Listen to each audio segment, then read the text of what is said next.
اس کی آنکھوں میں آنکھیں ڈال کر حضرت علی ارشاد فرماتے ہیں سن ان اللہ تبارک و تعالی تکلم ان اللہ تبارک و تعالی تکلم بکلمۃ فصارت تلک الکلمۃ محمدا. حضرت علی نے ارشاد فرمایا سن اللہ نے ایک کلمے سے کلام کیا، وہ کلمہ محمد بن گیا.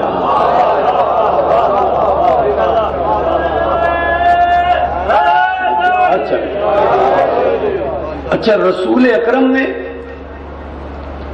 دیکھیے حضرت علی نے رسول کی حقیقت ماہیت کیا بتائی، رسول کی اصل حضرت علی نے کیا بتائی، رسول کی حقیقت علی نے بتائی کہ رسول اصل میں کلمہ، یہی بتایا نا، رسول اصل میں کلمہ.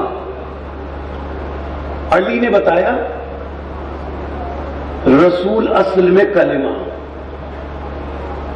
اب ہم نے رسول سے پوچھا یا رسول اللہ علی نے تو آپ کی حقیقت یہ بتائی ہے کہ آپ اصل میں کلمہ ہیں، ذرا یا رسول اللہ آپ بھی بتائیں کہ آپ کی کیا حقیقت ہے. اب ایک جملہ یہاں خصوصاً موالیان حیدر کرار کی سماعتوں کے لیے پیش کرنا چاہتا ہوں تاکہ شیعت کا ایک اہم مسئلہ طے ہو جائے. علی نے کیا فرمایا، رسول کلمہ. ہم نے رسول سے پوچھا آپ کیا ہیں، تو رسول کا وہ معروف فرمان جو بچوں کو بھی یاد ہے، رسول نے فرمایا اولو ما خلق اللہ نوری. رسول نے فرمایا میں نور ہوں. اب میں یہ جملے دہراؤں گا 2 دفعہ. علی نے فرمایا جملہ کہنے کے لیے تاکہ بچوں اور نوجوانوں کے ذہنوں میں بھی میری بات محفوظ ہو جائے اور شیعت کا یہ مسئلہ طے ہو جائے. علی نے فرمایا رسول کلمہ. رسول نے فرمایا میں نور. رسول نے فرمایا میں نور. علی نے فرمایا رسول کلمہ. ہم نے رسول سے پوچھا یا رسول اللہ آپ نور ہیں تو کیا تنہا ہیں؟ رسول نے فرمایا نہیں، انا علی من نور واحد. علی، رسول نے کیا فرمایا، علی میرے نور کا جز ہے. رسول نے فرمایا علی میرے نور کا جز ہے. شیعت کا مسئلہ طے ہو گیا. اگر رسول نور ہے تو علی نور کا جز ہے، اگر رسول کلمہ ہے علی کلمے کا جز ہے.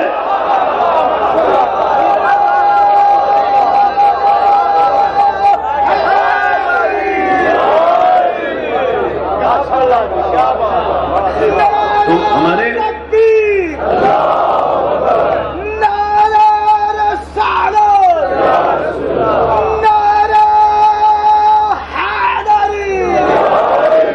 اچھا ہمارے رسول حضرت آدم علیہ السلام کی تخلیق کے گواہ موجود تھے.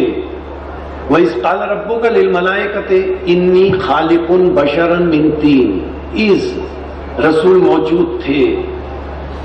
ہم نے رسول سے پوچھا آپ تھے؟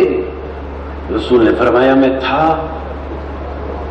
یا رسول اللہ آپ تھے تو کیا تھے؟ تو رسول نے فرمایا کنت نبیا، میں آدم سے قبل نبی تھا. میں آدم سے قبل نبی تھا. ہم نے رسول سے پوچھا آپ آدم سے قبل نبی تھے؟ آپ آدم سے قبل نبی تھے؟ کب سے تھے؟ ہم نے رسول سے پوچھا آپ کب سے نبی تھے؟ اب رسول نے نہیں بتایا. اللہ کے ایک فرمان سے یہ بات سمجھ میں آ گئی. اللہ کے ایک فرمان سے یہ بات سمجھ میں آ گئی کہ رسول کب سے نبی تھے. اللہ نے ارشاد فرمایا کنتو کنزن، میں مخفی خزانہ تھا. کسی میں جرأت ہے؟ کسی میں ہمت ہے کہ اللہ سے پوچھے تو کب سے تھا؟ جب کب نہ تھا، جب نہ تھا، وقت نہ تھا، وہ تھا. کسی میں جرأت ہے؟ تو اللہ نے کیا فرمایا؟ کن تو کنزن، یا اللہ تو جب تھا، جب نہ تھا، جب تب نہ تھا، جب وقت نہ تھا، جب زمان نہ تھا، جب مکان نہ تھا، جب ماضی نہ تھا، جب حال نہ تھا، جب مستقبل نہ تھا، جب سورج نہ تھا، جب چاند نہ تھا. تو ان کا خالق ہے. تو تھا جب کچھ نہ تھا. تو نے کیوں فرمایا؟ پھر تو نے کیوں فرمایا کن تو کنزن؟ تو اللہ فرمائے گا اس لیے یا اللہ تو تھا نا، پھر تو نے کیوں فرمایا کن تو کنزن؟ یا اللہ جس وقت تو نے فرمایا کن تو کنزن، اس وقت لطیف بات ہے جو سماعتوں کے لیے پیش کر رہا ہوں. یا اللہ جس وقت تو نے فرمایا کن تو کنزن، اس وقت کوئی وقت تو تھا، اس وقت کوئی دن تو تھا، اس وقت کوئی زمانہ تو تھا. تو نے کیوں فرمایا کن تو کنزن؟ جب تو تھا، جب نہ تھا. تو نے کیوں فرمایا کن تو کنزن؟ جس وقت تو نے کن تو کنزن کا، اس وقت دن تو تھا، وقت تو تھا. تو اللہ فرمائے گا کہ میرے کنتوں سے سمجھ لو میں لامحدود ہوں. تمہاری محدود عقلوں میں میری ربوبیت اور الوہیت نہیں آ سکتی.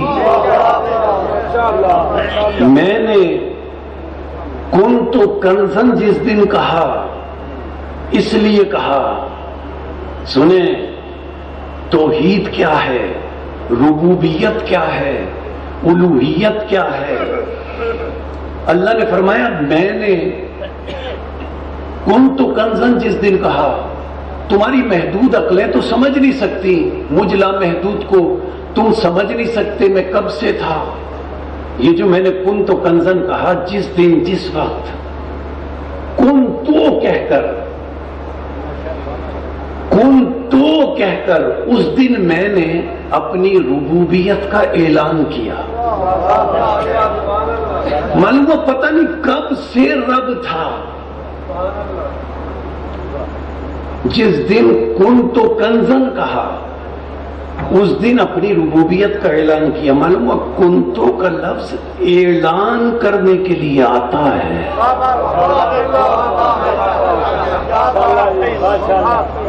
کنتو کا لفظ اعلان کرنے کے لیے آتا ہے. اب ترجمہ کر لیں، کن تو کنزن پتہ نہیں کب سے تھا. جب کن تو کنزن کہا تو اس دن اللہ نے اپنی ربوبیت اور الوہیت کا اعلان کیا.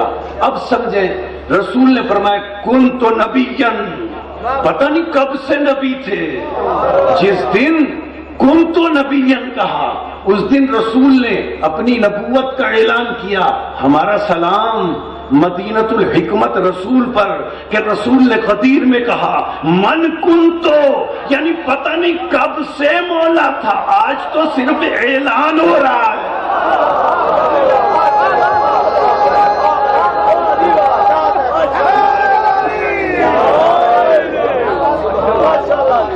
تو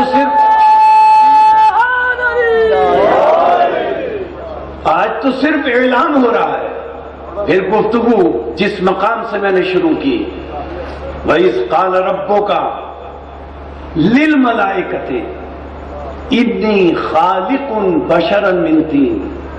کوئی تفصیلات میں نہیں جانا چاہتا، صرف آیت کے اب ایک لفظ کی طرف توجہ دلانا چاہتا ہوں، ایک لفظ کی طرف، اور گفتگو اختتام پذیر ہو جائے گی.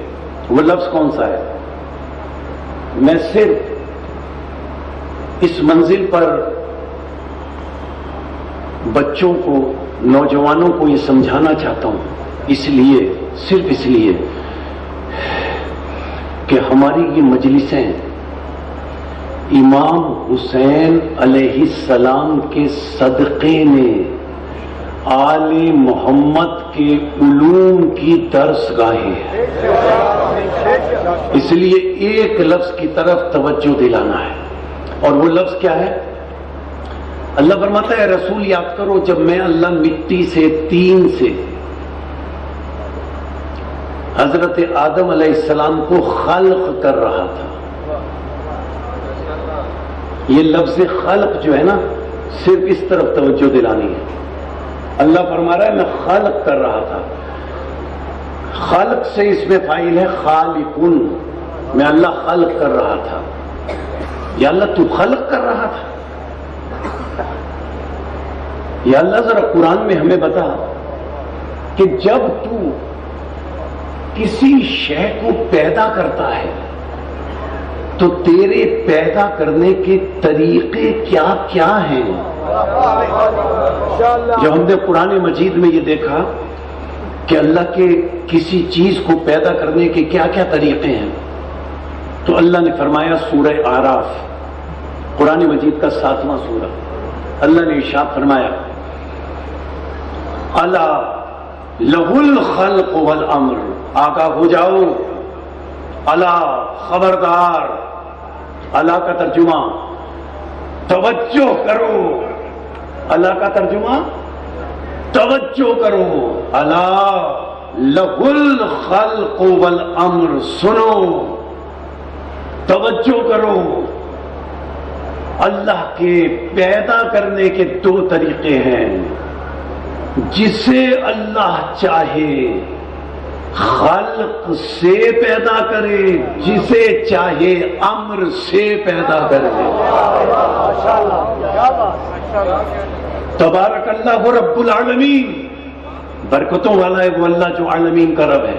اچھا، اللہ جسے چاہے خلق سے پیدا کرے، جسے چاہے امر سے پیدا کرے. معلوم ہوا کہ خلق میں اور امر میں فرق ہے. جو خلق سے پیدا ہوا اور جو امر سے پیدا ہوا اس میں فرق ہے. فرق کیا ہے؟ دیکھیے، پہلا فرق قرآن مجید میں اللہ نے ارشاد فرمایا تبارک اللہ احسن الخالقین. جتنے بھی خلق کرنے والے ہیں ان میں سب سے احسن اور بہتر خلق کرنے والا اللہ ہے. خلق کسے کہتے ہیں؟ خلق اور امر کا بس فرق بتا دوں اور گفتگو ختم. خلق کیا ہے؟ خلق کی پہلی شرط یہ ہے، یہ سبق ہے جو آپ ذہنوں میں محفوظ کریں. خلق کی پہلی اور بنیادی شرط یہ ہے کہ جو چیز خلق ہوتی ہے اس کے لیے ضروری ہے کہ پہلے سے کوئی چیز موجود ہو، کوئی مادہ موجود ہو، کوئی شے موجود ہو. کسی شے سے کوئی شے بنا دینا خلق ہے. خلق کے لیے دوسری شرط یہ ہے اس میں تدریج ہو، ترتیب ہو، مرحلے ہوں، وقت ہو، جگہ ہو، مقام ہو. لیکن امر کی تخلیق